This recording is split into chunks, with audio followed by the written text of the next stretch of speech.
अस्सलाम वालेकुम, आप देख रहे हैं वर्ल्ड न्यूज़। खबर शामिल करते हैं पंजाब से। मोहम्मद उस्मान स्टेरिया की रिपोर्ट के मुताबिक गवर्नर पंजाब सरदार सलीम हैदर खान से all Pakistan small traders and cottage industry के वफ्द की कसीर तादाद में सदर बाबर भट्ट की क़यादत में गवर्नर हाउस लाहौर में मुलाकात। Small industries and cottage industry की मईशत रीढ़ की हड्डी की हैसियत हासिल है। गवर्नर पंजाब ने मजीद कहा कि बिजनेस कम्यूनिटी को तमाम तर मुश्किलात के बावजूद मुल्क में कारोबार करने पर खालिद तहसीन पेश करता हूँ। कौमत को मुआशी पॉलिसियाँ बनाते वक्त बिजनेस कम्यूनिटी के नुमाइंदों को एतमाद में लेना चाहिए।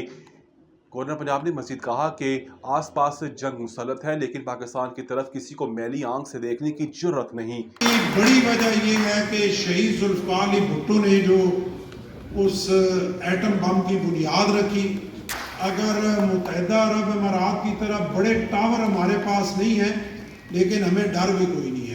हम इज़्ज़त और गैरत से अपना सर हिफाजत भी, और इसका क्रेडिट जो है वो मौजूदा जो हुकूमत है, सदर पाकिस्तान जनाब आसिफ अली ज़रदारी साहब की क़यादत में, जनाब मियाँ शहबाज शरीफ साहब की क़यादत में, और हमारे अजीम फील्ड मार्शल सैयद आसिम मुनीर साहब की क़यादत में।